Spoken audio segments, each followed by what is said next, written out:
어떤 분이 저한테 이런 얘기를 하시더라고요. 자기 집안은 대대로 예수를 믿어왔던 집안이래요. 그래서 자기 집안에서 목사님도 나오고 장로님, 권사님들 참 많이 나왔다. 이렇게 얘기를 하시는데 그 다음 말이 더 중요해요. 뭐라 그랬냐. 근데 나는 왜 이러는지 모르겠어요. 하는 거예요. 아니 우리 아버지도 교회를 지었고 우리 누나는 새벽 예배를 한 번도 안 빠지고 나가고 그런 사람인데 나는 왜 이런지 모르겠다는 거예요. 그래서 목사인 제가 뭐라고 대답을 좀 해줘야 되는데 가만히 생각을 해도 아무래도 답이 안 나와요. 대대로 목사도 나오고 그랬다는데 자기 집안이 말이죠. 대대로 예수님의 집안이라고 하는데 그러면 지금 내가 왜 이렇게 됐느냐 자기 자신에 대한 얘기를 하는 거예요. 그래서 가만히 이제 기도하다가 생각을 해보니까 이런 생각이 좀 들더라고요. 그 사람이 뭘 못 봤을까? 분명히 축복의 집안은 맞는데 뭘 못 봤을까? 교회 다니는 사람이 왜 저러느냐 이 말이에요. 근데 그 사람이 교회 다니는 사람을 봤지 교회가 뭔지를 모르는 거잖아요. 여러분 교회가 뭡니까? 교회 나와서 여러분들이 앉아있으면 이게 교회입니까? 교회의 궁극적인 목적이 어디 있는가를 확인하셔야 될 것 같아요. 또 뿐만 아니라 기독교인이 왜 저렇습니까? 예수 믿는 사람이 왜 저렇습니까? 하지 말고 그 사람이 기독교인을 봤지 그리스도를 못 본 거잖아요. 정말로 예수 그리스도를 봤으면은 저런 말이 안 나올 텐데 예수 그리스도는 어제나 오늘이나 영원토록 똑같은 분이셔요. 여러분 그 말씀을 믿으셔야 될 줄로 믿습니다. 이런 의미에서 오늘 예수님이 했던 말씀에 귀를 좀 기울여 봤으면 좋겠습니다. 오늘 말씀은 요한복음 6장 1절로부터 15절까지만 봤습니다만은 요한복음 전체 6장 전체를 봐야 되고요. 또 마태, 마가, 누가, 요한복음 전부 다 나와요. 그만큼 중요한 본문이 오늘 본문입니다. 무슨 내용입니까?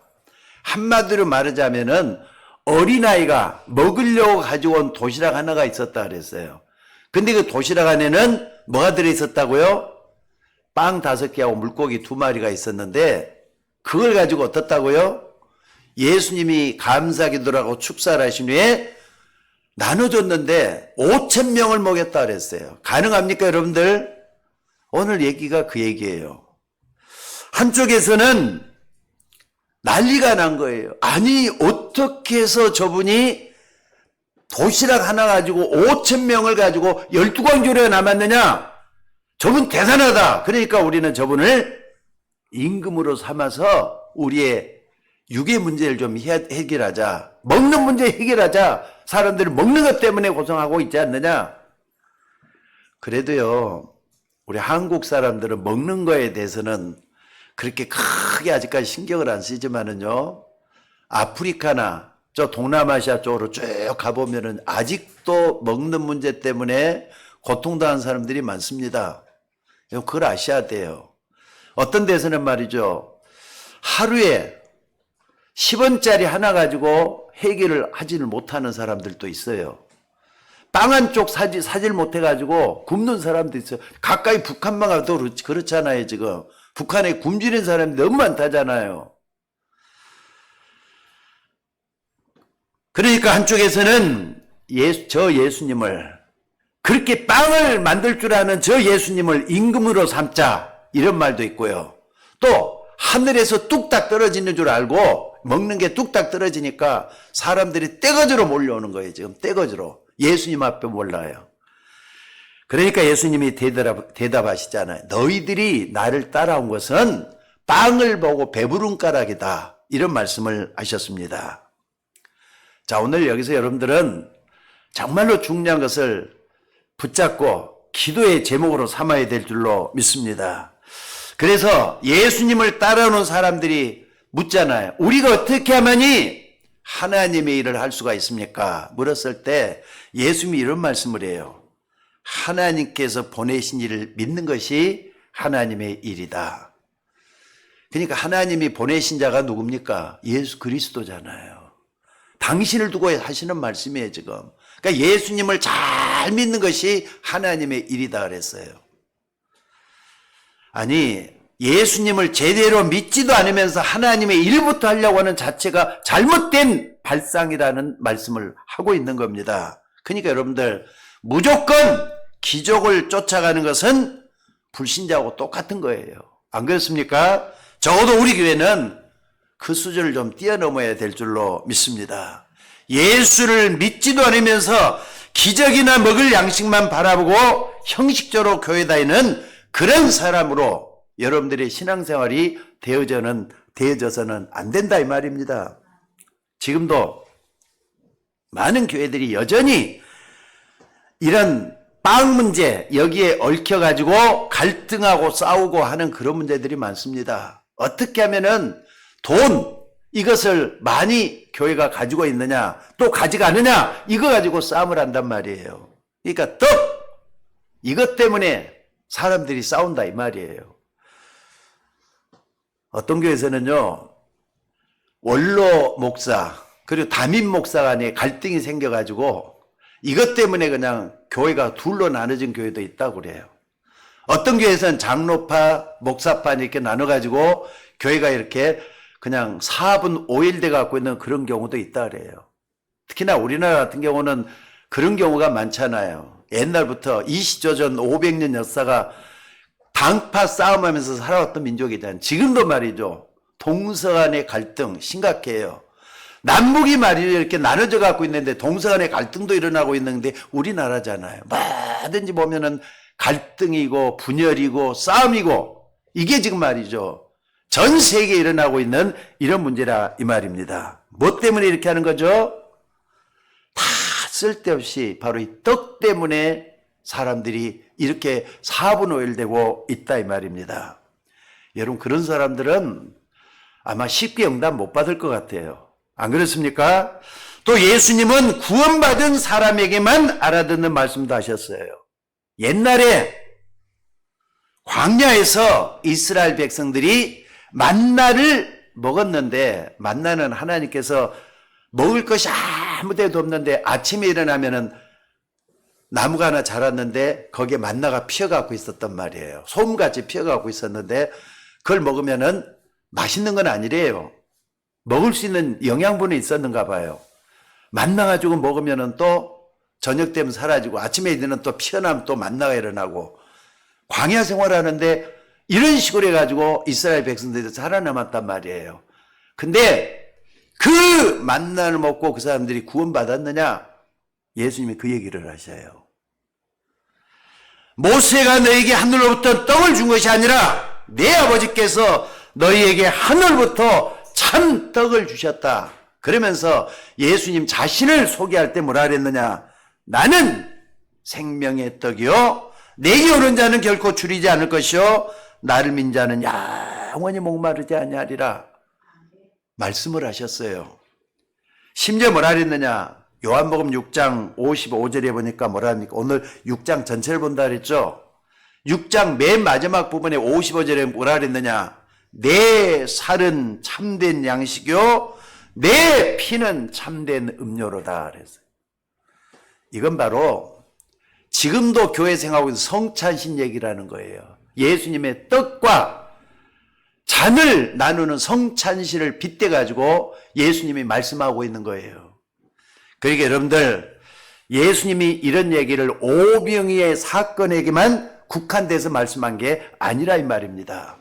근데 문제는 그 당시에 사람들이 예수님이 이런 말씀을 해도 잘 못 알아먹었어요.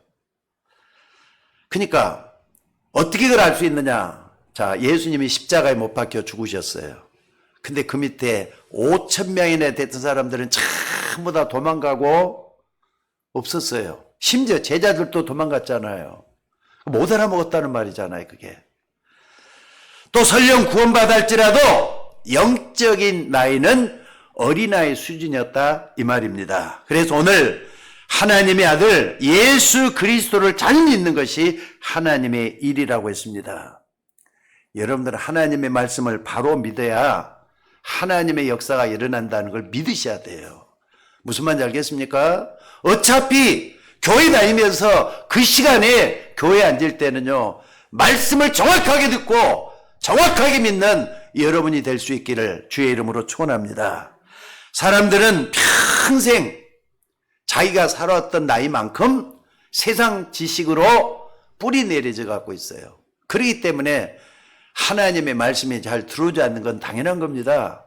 그러니까 교회에 올 때는 좀 조금만 더 빨리 와가지고 어떻게 하느냐, 하나님의 말씀을 향하여 내 귀를 열고 영안을 열고 하나님을 향해서 은혜 받을 준비를 하는 게 가장 중요합니다. 헐레벌떡 11시 가까이 돼가지고 교회 와서 앉아있는 사람하고 30분 전부터 와가지고 준비하면서 예배 드릴 준비를 하면서 기도로 준비하고 있는 사람하고 하나님이 어떤 사람이 은혜를 더 주실 것 같습니까? 한번 생각을 한번 해보세요. 예수 그리스도는 우리의 마음과 생각까지 다 살피는 하나님이라 그랬잖아요. 그 하나님 앞에 은혜 받을 수 있는 그릇을 먼저 준비하는 게 중요하다, 이 말씀입니다. 여러분, 아무리 여러분의 삶이 어렵고 힘들어도 좀 흔들리지 말고 또 걱정도 하지 말고 하나님의 언약을 제대로 한번 붙잡아 보시기를 주의 이름으로 축원합니다. 그러면서 뭐라고 말씀했느냐? 제자들을 따로 데리고 왔어요. 왜냐? 아니, 제자들을 따로 불러가지고 훈련을 시켰단 말이에요. 예수님은 3년 동안 제자들을 데려다가 훈련을 시키신 하나님이셔요. 예수님이셔요. 그러면서 3년 동안 훈련시키면서 한참 있다가 뭐라 그랬느냐? 아니, 보니까 제자들마저도 엉뚱한 소리를 하고 또 저대로 가면 안 되겠다 싶어서 예수님은 제자들의 생각을 고쳐달라고 그랬단 말이에요. 그래서 요한복음 6장 63절입니다. 여기서 뭐라 그랬습니까? 살리는 것은 영이니 육은 무익하니라. 살리는 것은 영이니 육은 무익하니라. 내가 너에게 이르는 말이 곧 영이요 생명이라 그랬어요. 여러분은 어떻습니까? 여러분도 지금 예수님이 말씀하신 것처럼 육을 따라 먹을 수 있는 양식을 따라 의식주 따라 예수님을 쫓아다니는 사람이 아니냐 이 말이에요. 많은 종교들이 어떻게 하면 잘 썰고 잘 먹고 잘 입을까, 이것 때문에 신앙생활을 하고 있잖아요. 종교인들이 그렇다 이 말이에요. 근데 진짜 예수 믿는 사람은 육을 쫓아라는 게 아니라는 걸 말씀하고 계시는 거예요. 여러분만이라도 생명의 떡이 되시는 정말 예수 믿는 영적으로 장성한 그런 사람이 되셔야 될 줄로 믿습니다. 여러분, 하나님이 어떤 사람에게 복을 주실 것 같습니까? 한번 생각을 한번 해보시기 바랍니다. 여기 아주 예리한 칼이 있어요. 나에게 칼이 주어져 있어요. 근데 이 칼을 말이죠, 누굽니까? 도적한테 줬다 해봅시다. 강도한테 줬다 해봅시다. 강도는 사람을 죽일 수도 있잖아요. 칼을 주면은, 예리한 칼을 주면은 항상 강도는 사람을 없애고 이득을 찾려고 하는 것을 가지고 있는 습성이 들어있잖아요. 칼을 주면 안 돼요, 강도한테. 그렇다고 해서 말이죠, 어린아이한테 칼을 줬다고 생각해봐요. 잘못하면 애기 다치잖아요, 그거. 왜 어린아이한테 칼을 안 주는 거예요? 강도에도 말이 칼 주는 거, 감옥에 딱 가두는 이유가 뭔데? 아무것도 하지 말고 그 속에 좀 가만히 잠잠하고 있으라고 해서 감옥에 가두는 거잖아요. 그런데 그 예리한 칼을 의사한테 주면 어떻게 되는 거죠? 사람을 살리는 칼이 되는 거잖아요. 사람을 살릴 수 있도록 하는 도구가 된다 이 말이에요. 여러분, 안 그렇습니까? 여러분이 유치원 아이를 보고 유치원 갈 때 용돈을 준다고 한번 해봅시다. 그럼 여러분들이 유치원 아이한테 용돈 얼마나 주겠습니까? 아니면 1,000원짜리 몇 개, 아니면 10,000원짜리 한두 개 정도 주지 않겠습니까? 근데 유치원 아이한테 나 용돈 내라 그러면서 1억을 주고 2억을 주는 그런 사람이 있습니까? 그러면요, 아무리 여러분들이 훌륭한 사람이고 돈 많은 사람이라도 손가락질 받는다고요. 아니, 어린아이한테 1억이 무슨 돈이 필요하다고 1억을 주냐 할 거예요. 1억을 줄 만한 그릇을 갖춘 사람에게 1억을 줄 수도 있는 거 아닙니까? 그가 아들이 됐든지 아니면은 자선 사업가라면은 정말로 이 돈을 제대로 할 수 있는 사람에게 1억, 2억 주는 거지. 기도응답 받을 수 있는 사람에게 하나님은 응답해 주신다. 그런 뜻이에요. 여러분들, 그러니까 사람들이 응답을 받고 안 받고가 문제가 아니라 뭐가 중요한지를 먼저 알아야 된다. 이 말입니다. 그리고 적어도 여러분들이 우리 교회가 제대로 세워져야 되는데 어떻게 세워져야 되겠습니까? 한번 살다 가는 인생 아닙니까? 어떤 교회를 만들고 가야 되느냐가 굉장히 중요해요. 하나님은 우리 서울여행교회로 여러분을 불러주신 줄로 믿습니다.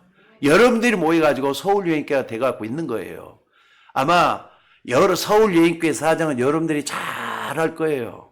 강단에서 어떤 말씀이 선포되고 또 한 주 동안에 무슨 일이 일어나고 어떻게 신앙생활하면서 여러분들을 끌고 가고 있는지 여러분들이 잘 알 거예요. 근데 여러분들 우리가 한 번 살다 가잖아요. 그럼 어떤 교회를 만들어야 되겠습니까? 저는 아무리 봐도 하나님과 방향이 맞아야 된다고 생각이 들어요. 안 그렇습니까? 하나님이 가장 원하는 것이 뭔지를 할 수 있는 우리 교회가 되면은 하나님은 우리에게 버리지 않는다고 저는 믿습니다. 또 여러분의 자녀들도 이 교회를 통해서 축복을 받을 수 있도록 만들어야 된다는 거 잊지 마시기 바랍니다. 여기에 대한 증거가 참 많이 있어요. 오늘 오병이어의 사건을 여러분들이 영안을 열고 볼 수 있기를 바랍니다. 그리고 귀를 열어서 영적인 귀가 열 수 있는 여러분이 되셔야 될 줄로 믿습니다.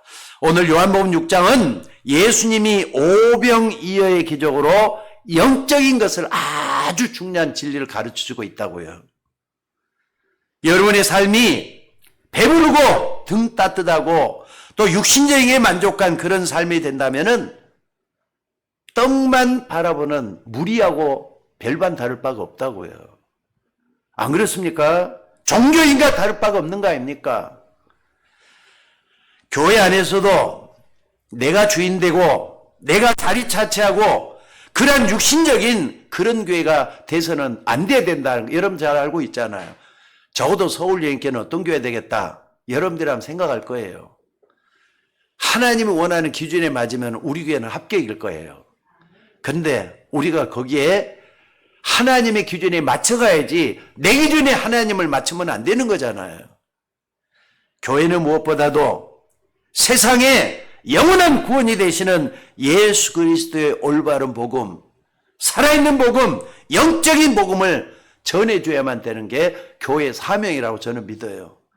교회에서는 오직 복음만 증거되는 그런 교회가 되어야 된다 이 말입니다. 그러니까 떡 부스러기나 얻어먹고 그 남은 것에 생을 거는 그런 교회가 돼서는 안 될 줄로 믿습니다. 그래서 예수님이 정확하게 지적을 한 거 아닙니까? 너희들은 나를 보고 쫓아온 것이 떡을 보고 쫓아온 것이라고.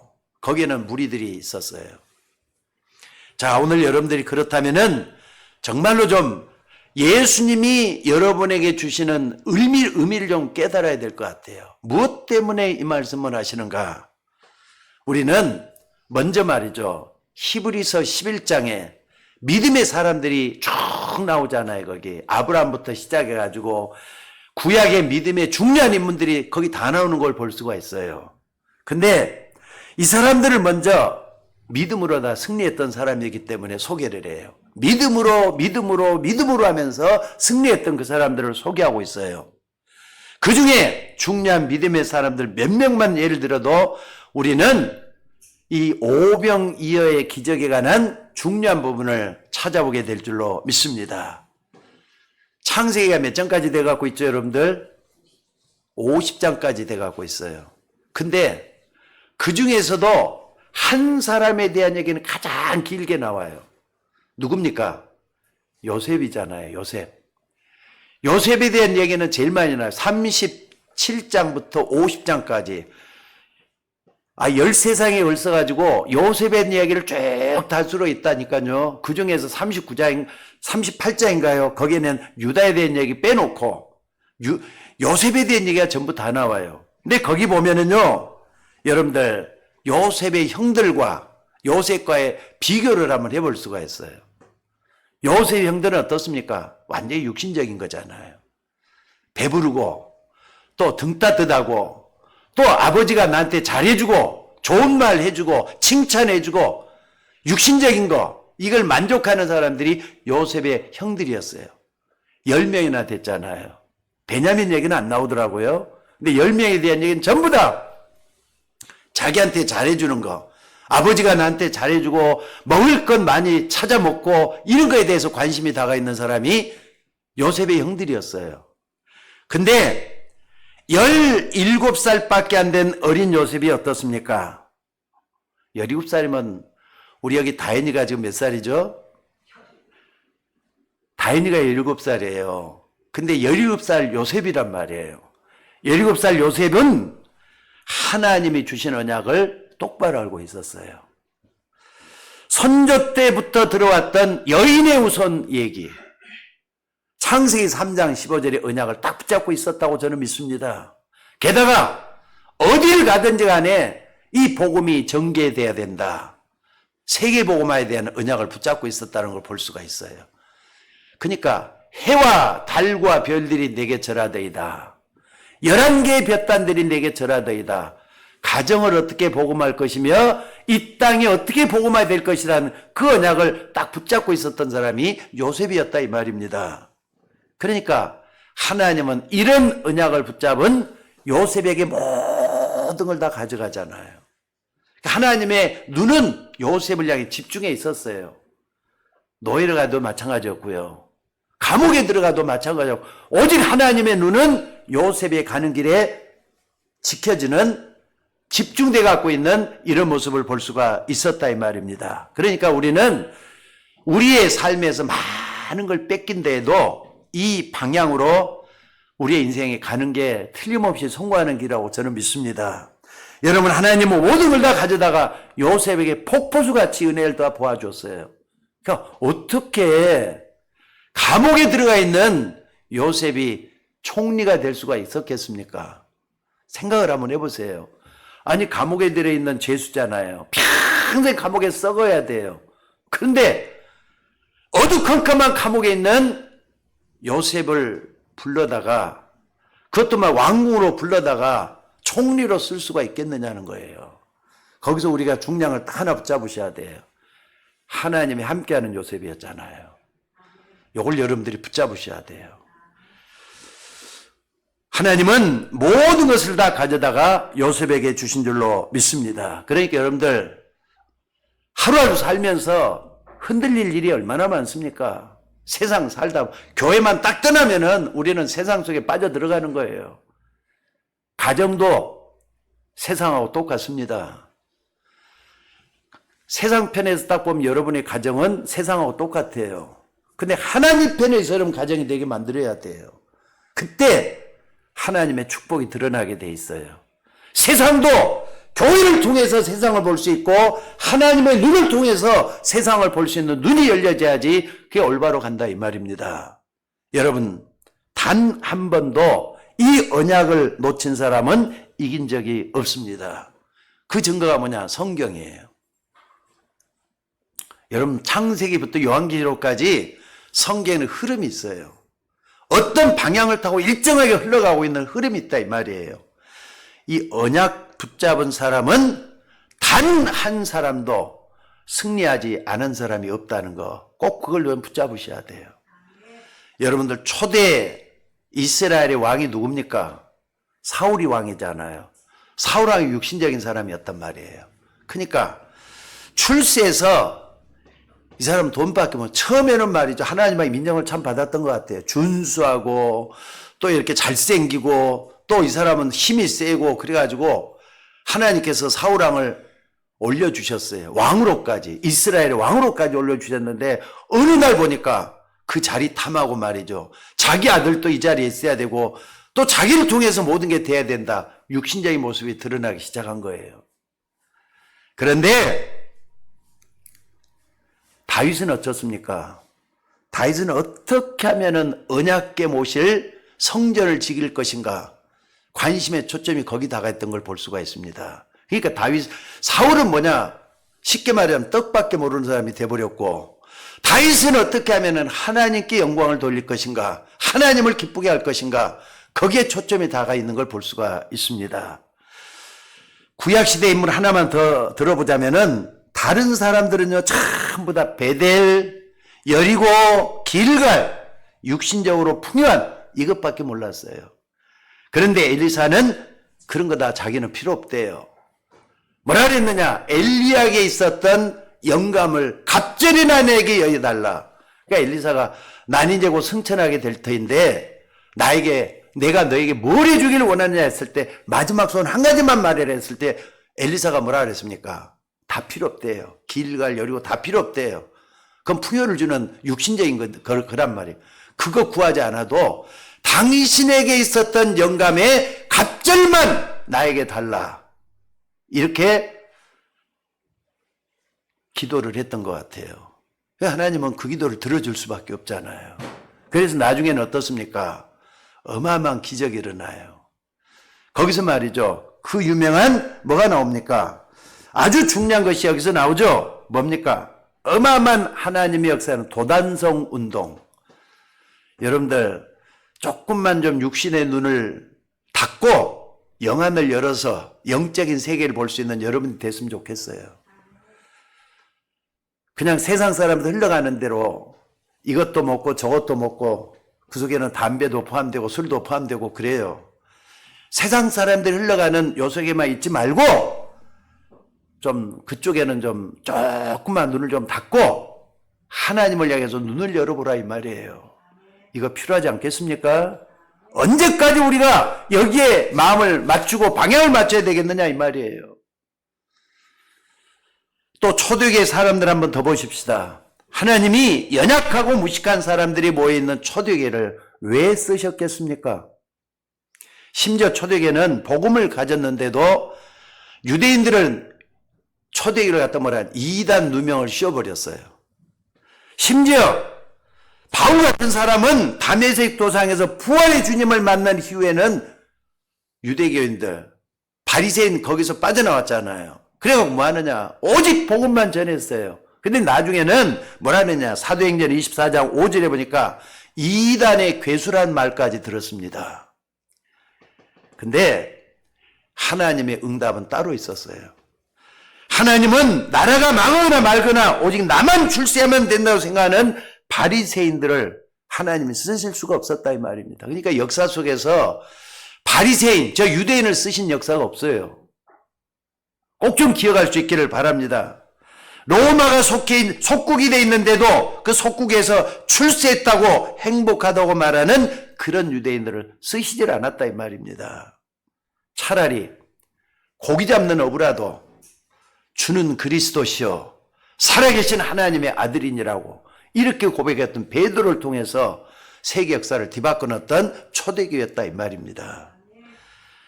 그러니까 예수님이 마지막으로 부활하셔서 승천하기 직전에 내렸던 40일 동안의 아주 중요한 말씀들을 기억해야 돼요. 오직 이것을 기록하면 너희로 예수께서 하나님의 아들 그리스도이심을 믿게 함이라 그랬어요. 역사를 통해서도 마찬가지입니다. 여러분 예수님이 그리스도라는 게 믿어져야 돼요. 무슨 말을 해도 예수님은 그리스도라 이게 믿어져야 돼요. 믿습니까? 여러분 삶 속에서 그리스도가 필요한 줄 아는 사람은 그리스도를 거룩하게 구별할 줄 알게 돼 있어요. 또 뿐만 아니라 여러분들 그리스도를 계속 부르면서 기도하고 있으면은요 어느 날 나에게 하나님 나라가 임하게 돼 있어요. 하나님 나라 임할 때는 나를 벗어나게 돼요. 그리고 세상을 벗어나게 돼 있어요. 그러면서 뭐 하느냐? 외로운 사람 아니에요. 그때는 하나님이 나와 함께하는 고독한 사람이 되는 거지. 고독과 외로움은 틀립니다. 외로움은 슬픈 거예요. 근데 고독은 하나님이 함께하기 때문에 혼자라도 보이지 않는 하나님이 함께 때문에 행복한 거예요. 그 속에서 말이죠. 하나님 나라가 이루어지는 거 얼마나 중요하겠습니까? 또 뿐만 아니라 마지막에 예수님이 했던 그 말씀을 붙잡고 기도하게 됩니다. 오직 성령이 너에게 마시면 너희가 권능을 받고 예루살렘, 유다, 사마리아 땅끝까지 이르러 증인이 될 것이다. 그래서. 그러니까 우리가 마지막으로 최고로 붙잡아야 될 게 뭐냐? 하나님, 내 마음, 내 생각, 내 모든 삶 속에, 내 환경 속에 성령으로 충만하게 임하여 주옵소서. 이 기도하셔야 돼요. 여러분 누가 뭐래도 이 기도하는 사람은 하나님이 버리지 않고 여러분에게 모든 축복을 몰아주신다는 걸 믿으시기 바랍니다. 그 중에 하나님이 이렇게 기도했던 바울을 어떻게 쓰셨는가 한번 봐봐요. 그게 사도행전 후반기부터 나와요. 13장 이후부터 쭉 이렇게 베드로 이후에 바울이 된 사역들이 쭉 나오잖아요. 초대교회가 나중에는 무너지고 어떻게 가죠? 안디옥 교회가 흘러가면서 바울이 주로 이제 역사했던 얘기가 나와요. 그리고 사복음서뿐만 아니라 어디서 볼 수 있느냐? 사도행전뿐만 아니라 5가지의 13가지 말이죠. 13가지의 서신서, 바울이 썼던 서신서를 쭉 보면은 우리가 잘 알 수가 있는데, 여러분들 바울이 빌립보서에서 뭐라고 고백을 했느냐? 내가 이 복음 때문에 감옥에 갇힌 것은 나에게 너무나도 소중하고 기쁜 일이다. 이렇게 고백을 해요. 감옥에 갇혔잖아요. 빌립보서는 옥중서신이라 그러잖아요. 내가 감옥에 갇힌 것은 이 복음 때문에 갇혔는데 나는 그게 너무나 기쁘다. 아니 모든 게 다 차단돼 갖고 있는 그 속에서 복음 가지고 있다가 기쁘다 할 수 있습니까? 근데 바울은 그렇게 얘기를 했어요. 또 그리스도께서도 고난당하지 않았느냐? 그러나 그리스도께서 나중에 만왕의 왕이 되시고 만유의 주가 되신다는 것이 인정되질 않았느냐? 역사를 증명하지 않았느냐? 이 얘기를 했어요. 그러니까 지금 내가 이 감옥에서 고난 조금 받는 게 뭐가 그렇게 대수냐? 고난 당하신 예수님을 바라보면서 지금의 고난을 승화시켰다 이 말이에요. 게다가 많은 사람들이 성공했다고 하는 세상적인 업적은 바울은 어떻게 봤죠? 배설물로 봤어요. 배설물이 뭐죠? 똥이란 말이에요. 아무것도 아니라는 것으로 얘기했어요. 그리고 뭐냐? 오히려 바울은 위에서 부르신 부름의 상을 얻기 위해서 쫓아간다 그랬어요. 얼마나 고상한 삶을 살았습니까? 근데 하나님이 바울을 그렇게 끌어가신 걸 볼 수가 있습니다. 또 바울은 빌립보 4장 13절에 보니까 자기가 말이죠. 감옥에도 갇히고 어려움도 많이 당하고 또 강의 위험 모든 강도임 다 당해서도 내게 능력 주시는 자 안에서 내가 모든 것을 할 수 있었노라. 이렇게 고백을 한 걸 볼 수가 있습니다. 자, 여러분들 이 고백을 한 데가 어디라 그랬죠? 깊은 옥중이에요. 감옥 깊은 데서. 아마 그 시대 감옥은요 지금처럼 이렇게 있는 데가 아닌 것 같아요. 깊은 땅 밑에 감춰져 있어요. 빛도 제대로 들어오지 않는 감옥이란 말. 거기에서 있으면서도 내게 능력 주시는 자 안에서 내가 모든 것을 할 수 있다. 이 고백을 했다 이 말이에요. 저도 처음에 고등학교 때 교회 나갔다 그랬잖아요. 처음에 교회 나갔을 때는 복음을 그때는 몰랐습니다. 예수님이 그리스도라는 이 복음을 잘 몰랐어요. 그런데 그때 나는 내 자신의 감옥에 갇혀 있었던 것 같아요. 나의 무능, 나의 안 좋은 환경, 이런 것들이 말이죠. 나에게는 끝없는 열등의식으로 작용을 했고, 그게 사람을 만날 때는 상처가 돼가지고 뭐든지 자신이 없었어요. 그러다가 그뒤에 뭘 깨달았느냐? 이 복음을 깨달은 거예요. 아, 예수님이 그리스도고, 그리스도를 영접하면 내가 하나님 자녀가 되고, 하나님의 자녀가 되면은 그 축복이 나에게 있다는 거, 그 뒤에야 이제 발견하게 된 거예요. 근데 여러분들 복음을 진짜 하고 나서부터 내가 어떤 일이 벌어졌는 줄 아세요? 이런 환경 속에서도 힘을 주시고 구원받은 내 인생을 하나님이 끌어간다는 걸 그때서야 비로소 알게 됐어요. 여기까지 온 게 다 하나님의 은혜로 된 것이구나. 이걸 깨닫게 됐다 이 말이에요. 여러분 사람이라는 건 나와 똑같은 그게 아니라 다른 나름대로 감옥 같은 생활을 하는 사람들이 많잖아요. 근데 그리스도가 그 속에 주인이 되면은 환경이 바뀌어요. 운명이 바뀐다 이 말이에요. 여러분 예수 믿으면 운명 바뀐단 말 믿으셔야 돼요. 옛날하고 똑같지 않다는 걸 믿으셔야 된다 이 말입니다. 그 증거를 여러분들이 붙잡으시라 이 말입니다. 여러분 한번 생각을 해보십시다. 당시에 초대교회를 그렇게 핍박하고 고통을 줬던 로마, 그 로마가 이겼습니까? 아니면은 무능하고 가난하고 어려운 초대교회가 이겼습니까? 초대교회는요, 주 313년 이후에 기독교를 흡수해서 그 뭡니까? 그 태양신을 믿고 또 뿐만 아니라 제우스를 믿었던 신화의 나라 로마를 완전히 삼켜가지고 기독교가 되고 맙니다. 그게 한 500년이 지나면서 로마를 완전히 망해버렸어요. 지금 로마는 흔적도 없어요. 근데 그렇게도 박해하고 이단 누명을 씌운 바리새인이 이겼는가? 아니면은 초대교회가 있는가? 한번 봐보세요. 바리새인이 이겼어요? 초대교회가 이겼어요? 예수 그리스도를 전하는 교회가 지금도 계속 역사 속에 흘러가고 있잖아요. 그럼 누가 이긴 겁니까? 따라서 한번 해봅시다. 예수 그리스도는 어제나 오늘이나 영원토록 동일하시니라. 믿습니까? 그게 이기는 거예요. 요거 붙잡은 사람들은 반드시 승리하게 돼 있다는 걸 믿으시기 바랍니다. 그리고 세 번째로 마지막 교회 사회도 증거가 있습니다. 세계 역사는 말할 것도 없고요. 우리나라 역사를, 기독교 역사를 보더라도 많은 기독교 인사들이 있었습니다. 근데 그 중에서도 한 분만 딱 가지고 얘기할 수가 있어요. 주기철 목사님. 죽으면 죽으리란 그 유명한 말을 남겼죠. 감옥에서 숨겼던 분이에요. 어떤 불신자는 이런 말을 하더라고요. 주기철 목사는 국가를 위해서 일본하고 막 싸운 애국자라고 표현을 했어요. 틀린 겁니다. 아닙니다. 애국자 이전에 뭐가 있느냐? 그 사람은 성경도 그렇게 돼 있지 않고 주기철 목사님도 그렇게 생각을 안 했을 거예요. 뭐라 그랬느냐? 한국에는 복음이 필요하다고. 그리고 저 일본에도 복음이 필요하지만은 우리 기독교인은 절대로 우상 앞에 절할 수 없다. 이걸 붙잡았어요. 우상 숭배한다는 것 때문에, 신사 앞에 절하는 거 있잖아요. 신사 숭배하는 거, 이게 잘못됐다고 하는 걸 부르짖다 감옥에 갇힌 사람이 주기철 목사님이잖아요.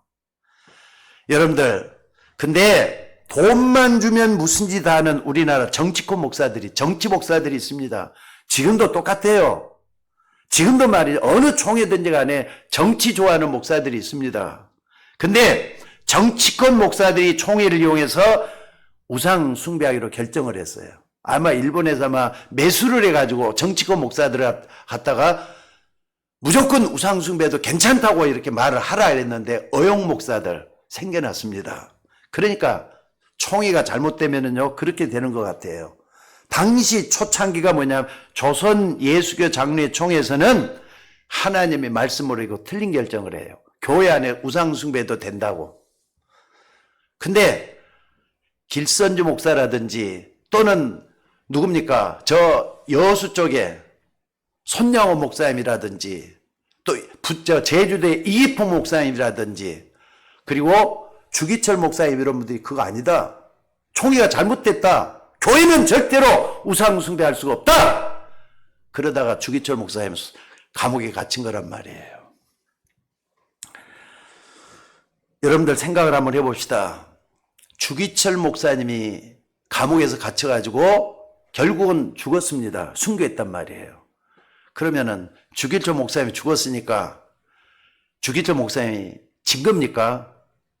그 후에 얼마 안 돼서 일본은 망했어요. 폭탄을 얻어맞았잖아요. 원자폭탄을 얻어맞았잖아요. 그러면은 일본이 진 겁니까? 주기철 목사님이 이긴 겁니까? 그 후에 어떤 일이 벌어졌느냐? 주기철 목사님이 순교하고 나서 우리나라 부운동이 막 거세게 전국 각지에서 부운동이 일어나가지고 예수 믿어야 된다. 정말로 희생의 제물이 된 주기철 목사님은 헛되게서는 안 된다. 전 세계 전 민족이 다 일어나기 시작한 거예요. 그래서 한국의 부운동은 그때부터 말이에요. 순교의 씨앗들로 말미암아서 한국의 기독교가 다시 일어나게 되는 그런 계기가 됐다 이 말입니다.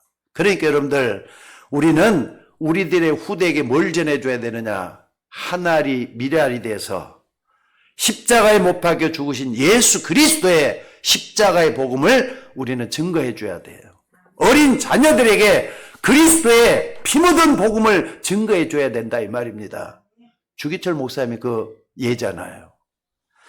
여러분, 하나님은 왜 후대 살릴 응답으로 완전한 복음을 주셨는지를 생각하셔야 돼요. 그러니까 우리 후대들이 이것만 제대로 이해하는 날 그들의 앞길은요 어둠 속에 걸어갈 수가 없습니다. 나는 우리 여기 다인이가 말이죠, 진짜 복음 깨닫고 빛의 복음을 깨닫고 어둠 속에서 벗어났으면 좋겠어요. 오늘 여러분들이 이 언약을 붙잡을 수 있기를 주의 이름으로 축원합니다. 하나님의 정확한 언약을 붙잡고 믿으면은 반드시 살아계신 하나님이 역사하게 될 줄로 믿습니다. 그러니까 여러분들 세상에 무익한 그런 말에 흔들리지 마시고 정말로 우리 모두가 다 복음 속에 내 인생에 뿌리를 내릴 수 있는 우리가 되셔야 될 줄로 믿습니다. 우리는 교만한 사람이 돼서는 안 되겠지만은 복음으로 당당한 사람이 되어야 될 것 같아요. 누가 뭐래도 복음으로 무장된 우리가 되어야 된다 이 말입니다. 또 우리는 무조건 고집 피우는 게 아니라 내 것만 맡다고 말하는 사람이 돼서는 안 될 것 같아요. 오직 우리는 언약의 복음 붙잡고 세상을 살려야 될 줄로 믿습니다. 지금도 많은 교회들이 이 복음 없는 떡만 좋아하다 보니까 엉뚱한 소리를 많이 내요. 교회에서는 오직 복음만 증거할 수 있는 그런 교회가 되어야 될 줄로 믿습니다. 떡 좋아하는 사람이 떡만 탐하다가 교회는 막 문을 닫고 있어요. 우리 교회도 여러분들이 떡만 탐해서는 안 되겠다 싶어요. 목사가 떡만 탐해서도 안 되겠죠? 여러분도 마찬가지입니다. 미국 교회가 말이죠, 불신자들에게 교회 건물을 팔아서 술집으로도 팔고 또 춤을 추는 댄스장으로도 팔고 그런 일이 생겨났어요. 그게 1980년대, 90년대부터 일어났던 일인데 지금도 가속화되고 있어요. 우리나라, 아니 이 지역에서도 이런 일이 일어났던 거 여러분들이 잘 아셔야 돼요. 앞에 있는 강북 명성교에 있었거든요. 우리 저기 권사님들이랑 잘 알 거예요. 앞에 있는 강북 명성교회가 있었어요. 근데 어느 날 보니까 강북 명성교회가 저 우리 뭡니까? 어딥니까? 저쪽에 저쪽으로 이사를 갔어. 근데 여기가 더 좋을 텐데 어떻게 저기로 갔나 했더니 교회가 운영이 안 되다 보니까 빚이 많았던가 봐요. 교회에다 팔려고 내놨던가 봐요. 교회에다 팔려고 내놨는데 팔리질 않아. 근데 어떤 교회가 딱 붙었는데 안상홍 증인회가 있어요. 완전히 그 이단이거든요. 근데 이단이 돈을 더 준다고 그 교회를 팔라 이렇게 가지고 말이죠. 지금 하나님의 교회가 들어와 있는 게 오잖아요. 지금 돈 몇 푼 더 받겠다고 목사가 이걸 팔았단 말이에요. 이거 잘못된 거잖아요. 떡만 탐하는 목사 아니고 떡만 탐하는 교회가 돼서는 안 되는 거 아닙니까? 그래서 오늘 우리가 지금 뭘 해야 되겠는가를 좀 알아야 될 것 같아요. 여러분 한 사람 한 사람이 정신 차리면 됩니다. 그리고 기도하는 사람 하면 기도하는 사람 되셔야 돼요. 정말로 우리 모두가 다 무엇을 위해서 살아야 되는지 제대로 알아줘야 될 줄로 믿습니다. 지금 우리나라가 옛날하고 틀려져 갖고요. 복지 분야에서도 많이 이제 정말로 눈을 열고 있는데 NGO라고 있어요. Government Origination이라 그래가지고 뭡니까? 비영리단체가 일어났어요. 이런 데서는 기부를 받아가지고 말이죠. 가난하고 어렵고 힘든 사람들을 도와요.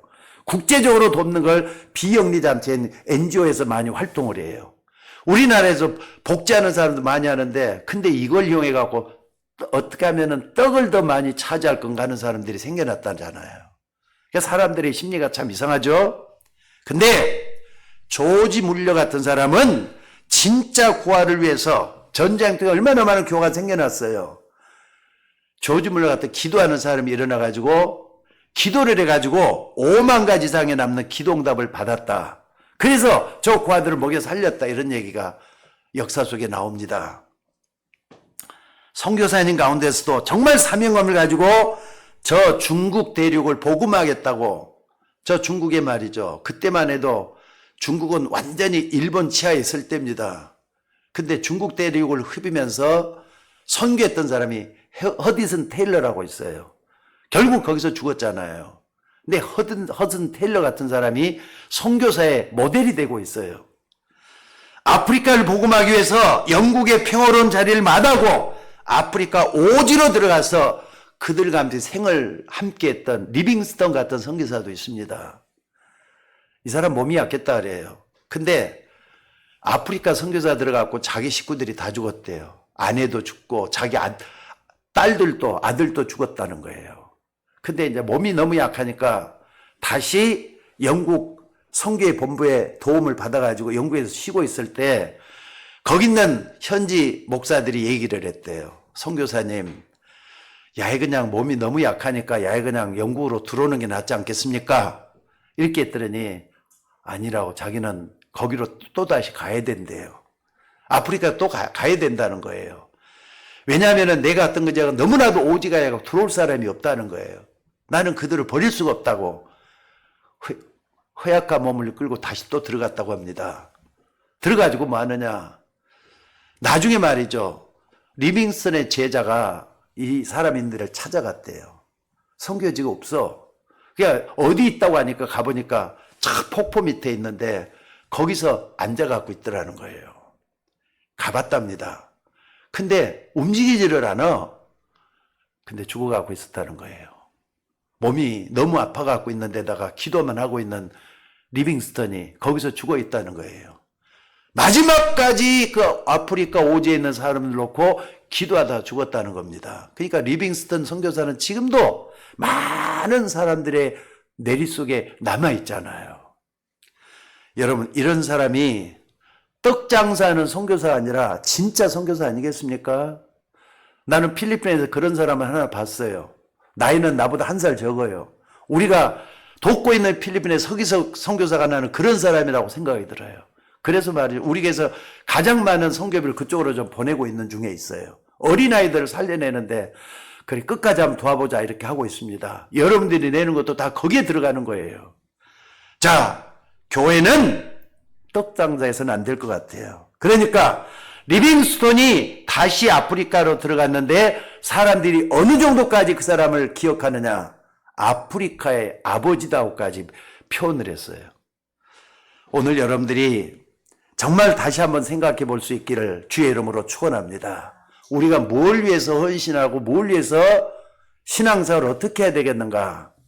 과거는 흘러갔잖아요. 잘하고 못한 거 탓해서도 안 돼요. 근데 예배소서 4장 13절에 보면 이런 말이 있습니다. 우리가 다 하나님의 아들을 믿는 것과 아는 일에 하나가 되어 온전한 사람을 이루어 그리스도의 장성한 분량이 충만한 데까지 이를 것이라 그랬어요. 언제까지나 우리가 어린아이 수준에 머물러서 신앙생활을 해야 되겠습니까? 장성한 분량이 충만한 데까지는 여러분들이 되어야 될 것 같아요. 그래서 여러분들, 여러분 가정도 살리고 교회도 살리는 여러분들이 될 수 있기를 주의 이름으로 축원합니다. 영적으로 장성한 사람, 영적으로 강한 자가 되기를 주 예수 이름으로 축원합니다. 그 다음에는 하나님이 함께 할 거기 때문에 하나님이 우리의 모든 남은 미래를 책임지시고 축복하시고 승리케 해주실 줄로 믿습니다. 다시 한 말씀드립니다. 살리는 것은 영이니 육은 무익하니라. 내가 너희에게 이를 말이 곧 영이요 생명이니라. 여러분이 영혼이 먼저 살아나야 돼요. 여러분이 영이 먼저 살아나서 내가 먼저 살아나가는 게 중요해요. 하나님의 은혜가 넘치는 여러분들 될 수 있기를 주의 이름으로 축원합니다. 기도하겠습니다. 은혜가 풍성하신 우리 아버지 하나님, 오늘 또 귀한 말씀 우리에게 허락해 주셔서 감사합니다. 죽어 있었던 것처럼 침묵만 지키는 내 영혼이 살아나서 하나님 만나게 하시고 하나님 만남으로 성령으로 인도받게 하시고 성령으로 충만하게 하셔서 하나님의 역사가 일어나는 주의 종들이 되게 하여 주옵소서. 오늘도 주의 이름으로 기도하며 예배드리는 주의 종들이 이 복을 받을 수 있도록 인도하여 주옵소서. 우리를 구원하신 예수님의 이름으로 기도드리옵나이다. 아멘. 자,